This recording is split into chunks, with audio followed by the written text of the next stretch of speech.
Hey everybody, how's it going? Daryl here, welcome to the channel. So I'm probably the last DJ gear reviewer to pick up the Denon DJ Prime Go Plus, but this is a piece of gear that interested me, so I just thought I'd quickly go over it and share a few thoughts. So this controller is pretty cool. It's meant to give you high-end performance while on the go. So as you can see, it's very compact and it's very convenient, as it is completely battery operated, no cables required. And it's a standalone controller, so no laptop needed. This thing completely runs off of Engine DJ, so that can control your music and your lighting, so it runs SOUNDSWITCH. If you're looking for an engine lighting tutorial, this is not that video, but that will be coming soon. So please subscribe if you'd like to be notified when that drops. So let's quickly go over the hardware, because this thing I think is pretty cool. So despite it being so small and compact, it has all of the controls you'd expect out of a professional 2-channel controller. Everything from the layouts to the inputs and the outputs. This thing is very well thought out. But first, let's address the color and the design. I've heard a lot of people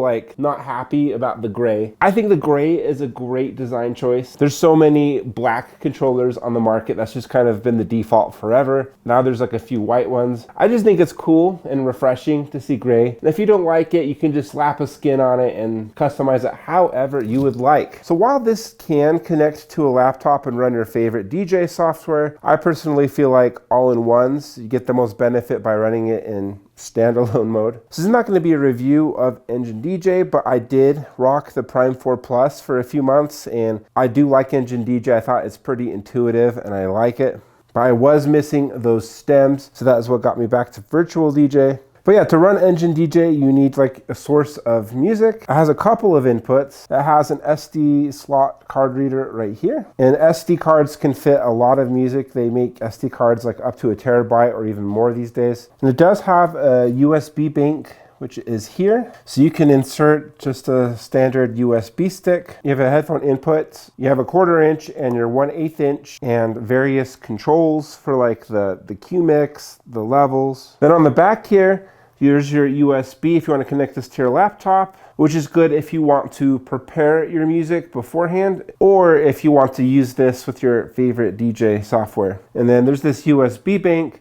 And so this is what you would plug in also if you want to control SOUNDSWITCH with your micro dongle or your Control 1. And it has not 1, but 2 mic inputs. That's super sweet. And then it has 2 outputs. You have your main output, which you can use XLR or RCA cables. And you can have it be mono or stereo. And I should also mention that this has Bluetooth in and out. So if you want to send music wirelessly to your favorite Bluetooth speaker, you can do that. Or if you want to patch in something from your iPad or your phone on one of the decks, you can do that as well. So that's what that Bluetooth menu looks like. And of course you can have auxiliary in. With that same iPad, you can just plug that in right here. And you also have booth out. So you can have like separate levels for your speakers in your booth pointing towards you and different levels for your speakers facing the audience. This is where you charge it, and this is how you turn it on and off.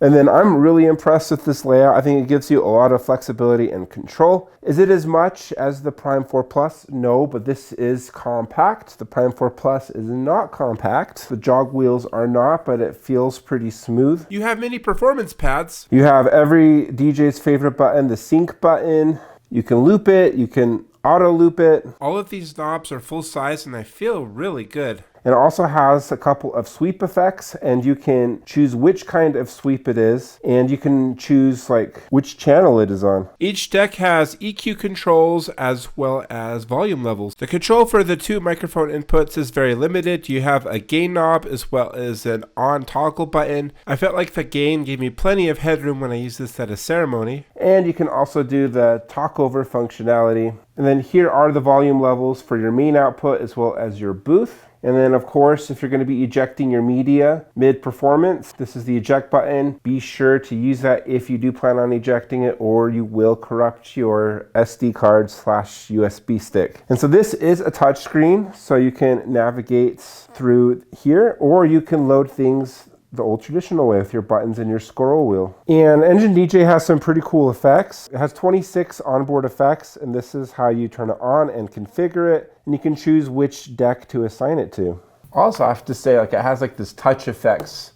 So the Prime Go Plus is all about making your life more convenient And so it has a ton of streaming capabilities. So you can stream from Amazon Music, Tidal, Beatport, BeatSource, and SoundCloud Go. And the Wi-Fi on this thing is also pretty cool. It's really easy to download the Engine DJ firmware updates. Basically, when you turn it on, it will automatically detect it, and then it will just download it and install it. And it's super easy, super simple. I know I said I wasn't going to get too much into Engine DJ, like the OS, but it does have a daylight mode, which, that would have been a lot nicer for that ceremony outdoors. All right, what do I think of the Denon DJ Prime Go Plus?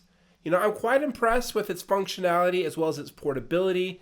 It's super awesome and lightweight, and it's battery powered, it's convenient. I really like the layout, it's intuitive. This is a really nice controller. While I did enjoy using this at a ceremony, I do think it's probably a little bit of overkill.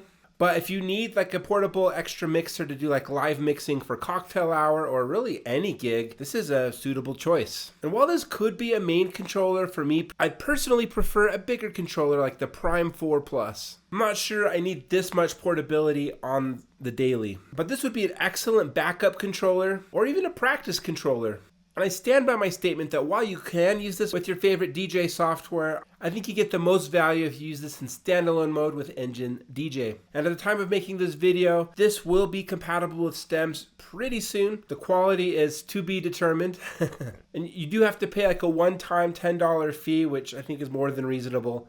Then you can use stems with this controller, so pretty cool. And as far as like comparing this to the original Prime Go, it's definitely like a modern refresh with a few extra bonus features, but there's really not much improvements. Yeah, you do have like the skin color, which is a little controversial, this gray. It has better battery life. You can stream Amazon Music, which, who uses that anyways, right? But I think the price is more than reasonable, and this offers way more value than a lot of the competitors. And engine lighting is amazing. One device to control all your music and your lights. That's an insane workflow, especially for something so compact. And we'll do an engine lighting tutorial in a different video. So a few improvements I'd like to see on this guy for the next iteration. There's another similar controller offered by Newmark. So Newmark and Denon DJ share the same parent company in music brands. And Newmark has the Mixstream Go Plus, and it has a built-in speaker. And honestly, like, the built-in speaker doesn't have to be great, but if I ever wanted to take this thing on vacation, I would need to bring an external speaker along with it. So that would be one improvement for making this